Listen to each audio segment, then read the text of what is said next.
Next, we have to learn about Van 't Hoff factor.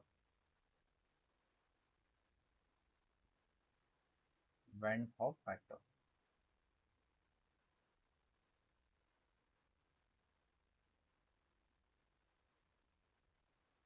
तो Van 't Hoff factor को हम लोग state कर सकते हैं एज I. तो Van 't Hoff factor को क्या लिख सकते हैं? I equals to number of particles after dissociation or association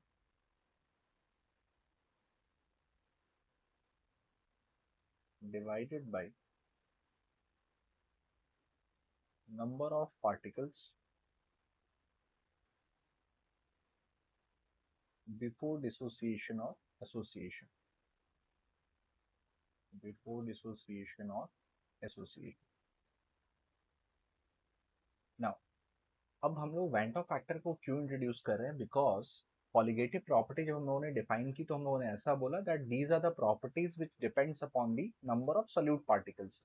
अब जैसे हम लोग NaCl को लेते हैं, तो अगर NaCl को हम लोगों ने लिया 1 मोल और इसको सोल्यूशन में डाल दिया, तो हमारे हिसाब से पार्टिकल्स कितने हैं? 1 मोल है. बट NaCl वाटर में जाते ही आयनाइज कर जाएगा and it will form two things, Na plus ion and Cl minus ion. तो Na प्लस आयन का नंबर कितना हो गया? 1 मोल. और Cl माइनस का कितना? 1 मोल. तो हमारे हिसाब से NaCl 1 मोल ही ऐड किया है, बट पार्टिकल्स जो एक्चुअल सॉल्यूशन के अंदर में है now they are 2 moles of ions are there. तो जो प्रॉपर्टी ऑब्जर्व होगी that will be according to 2 moles. तो जो हम लोगों ने आंसर्स प्रेडिक्ट किए हैं वो चेंज हो जाएंगे, वो आंसर्स नहीं मिलेंगे वहां पे. And that is why we need to understand about van't Hoff factor. ठीक है, तो वेंट ऑफ फैक्टर फाइंड कैसे करना है वो देख लेते हैं. तो for non electrolytes,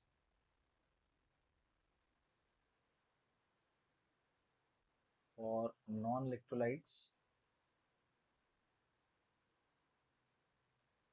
I will be equal to 1. Non electrolytes क्या हो सकते हैं? जैसे ग्लूकोज, सुक्रोज, यूरिया, एक्सेट्रा. तो ग्लूकोज हो गया C6H12O6, सुक्रोज हो गया C12H22O11, यूरिया इज NH2CONH2. तो ये कॉमन कुछ एग्जांपल्स, इनको याद भी रख लेंगे. प्लस जब भी ये यूज होंगे van't Hoff factor will be equal to 1. For electrolytes, electrolytes अब जो आयनाइज हो सकते हैं, तो उसमें अगर केस रहा स्ट्रॉन्ग इलेक्ट्रोलाइट का, तो कैसे फाइंड करना है? तो first, for strong electrolytes,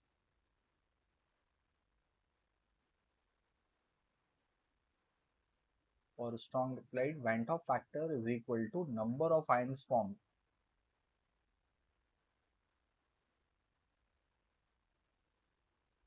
per unit of electrolyte.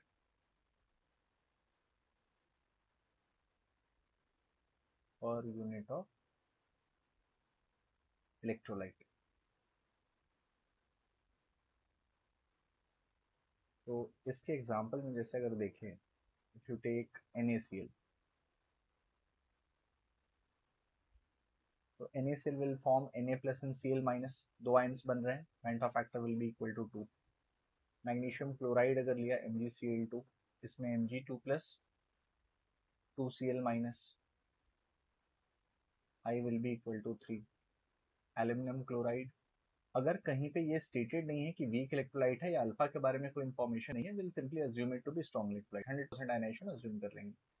तो यहाँ पे आई हो जाएगा 4. ओके. वैसे ही कोई कॉम्प्लेक्स अगर रहा लाइक K4FeCN होल 6, तो कॉम्प्लेक्स में स्क्वायर ब्रैकेट वाला एक पार्ट बनेगा, वो आउट होगा. और जो बाहर वाले आयंस हैं, जो जो काउंटर आयंस हैं, वो एक पार्ट बनेंगे 4K प्लस, और ये पूरा हो गया FeCN होल 6 4 माइनस. तो यहाँ पे 5 आयंस बने, I will be equal to 5. Okay. तो याद रखना है, if it is not given whether the electrolyte is strong और वीक, तो हमें डिग्री ऑफ डिसोसिएशन को 1 मान लेना है. Degree of dissociation is approximately equal to 1 for strong electrolyte.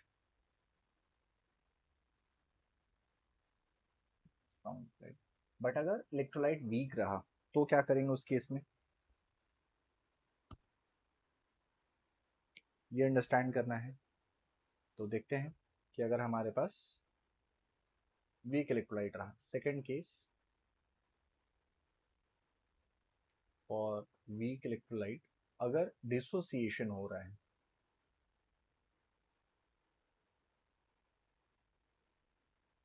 Particles break down कर रहे हैं, तो इसके लिए एक फॉर्मूला है alpha equals to i minus one upon n minus one, where alpha is degree of dissociation,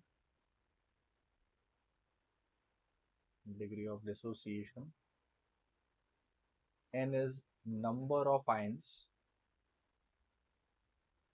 formed per unit of electrolyte,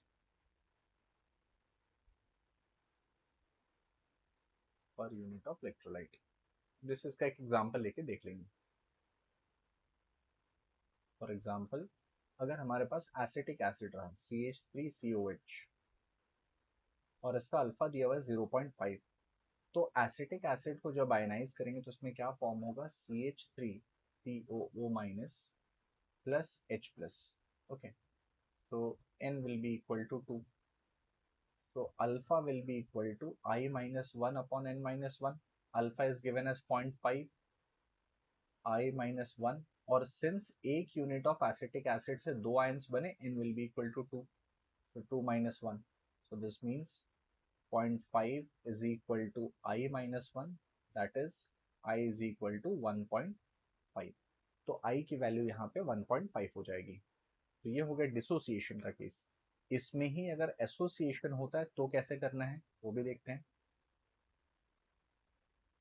for association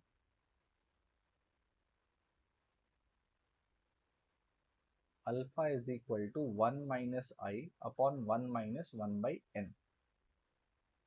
यहाँ alpha हो गया डिग्री ऑफ एसोसिएशन,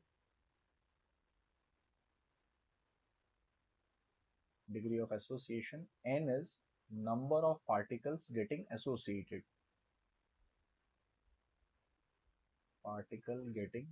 associated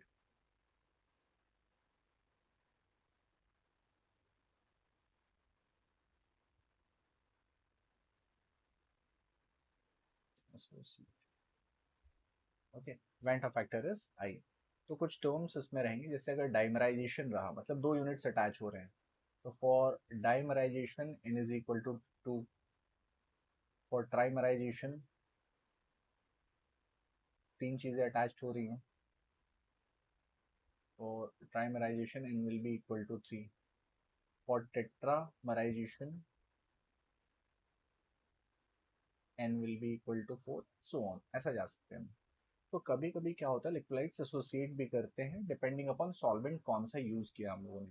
जैसे अगर एसिटिक एसिड ही लिया तो 2 times of CH3COH, अगर solvent हमारे पास benzene रहा तो यहाँ पे एसोसिएशन हो जाएगा, नॉन पोलर है सॉल्वेंट, तो दो यूनिट ऑफ एसिटिक एसिड आपस में अटैच हो गए और डाइमराइज कर गए ये, तो दिस इज डाइमराइजेशन। तो अगर यहाँ पे अल्फा 0.5 दिया हुआ है and n is equal to 2, याद रखना है एसोसिएशन में n हम लोग लेफ्ट साइड से चेक करते हैं, डिसोसिएशन में n हम लोग राइट साइड से चेक करते हैं। तो फॉर्मूला यूज करेंगे अभी, alpha is equal to 1 minus i upon 1 minus 1 by n. Values put करते हैं, 0.5 is equal to 1 minus i upon 1 minus 1 by 2, so that is 0.5 into 0.5 is equal to 1 minus I, that means I will be equal to 1 minus 0.25, that is 0.75। तो association के case में I की वैल्यू 1 से कम हो जाएगी, डिसोसिएशन में I की वैल्यू 1 से हाइयर है, और नॉन इलेक्ट्रोलाइट्स के लिए I की वैल्यू 1 है। तो जो भी वैल्यू ऑफ I यहाँ पे मिलेगा उसे हमें इक्वेशन में यूज करना है। अब कैसे उसको यूज करना है वो भी अंडरस्टैंड करते हैं। तो वेंट ऑफ फैक्टर का एक और इक्वेशन है, I is equal to observe colligative property observed colligative property divided by calculated colligative property, calculated colligative property. So observed colligative property मतलब जो भी ऑब्जर्वेशन हमारे पास आएगा that will be different than that of expected value, अगर I की वैल्यू 1 नहीं है। So observed colligative property will be equal to I times of calculated colligative property, calculated colligative property। तो जितने भी फॉर्मूलाज हम लोगों ने कॉलिगेटिव प्रॉपर्टीज में भी किए हैं थोड़ा सा उसको हम लोग चेंज करेंगे, उसमें आई को इंक्लूड करेंगे। So for R L V P delta P upon P not of A is equal to I times of X B हो जाएगा।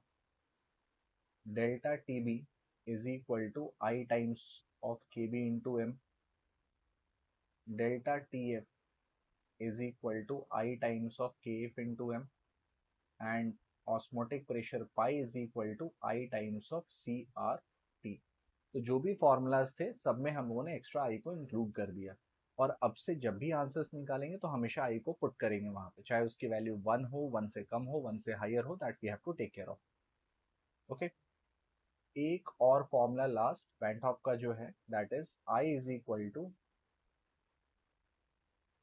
Normal molar mass divided by abnormal molar mass। abnormal molar mass, तो abnormal का मतलब क्या है? abnormal का मतलब है कि apparent molar mass जो है, जैसे मैंने NaCl का एग्जांपल दिया था कि NaCl में हम लोगों ने 1 मोल पार्टिकल्स डाले हैं बट वो 2 मोल्स बन गए वो ब्रेक डाउन होने की वजह से। तो सिंस हमने 1 मोल ही डाला था बट आंसर 2 मोल्स के हिसाब से मिल रहा है, तो मोलर मास जो पहले था वो ऐसा लगेगा कि अभी वो हाफ हो गया है, so that will be abnormal molar mass. So इस फॉर्मूला के हिसाब से abnormal molar mass will be equal to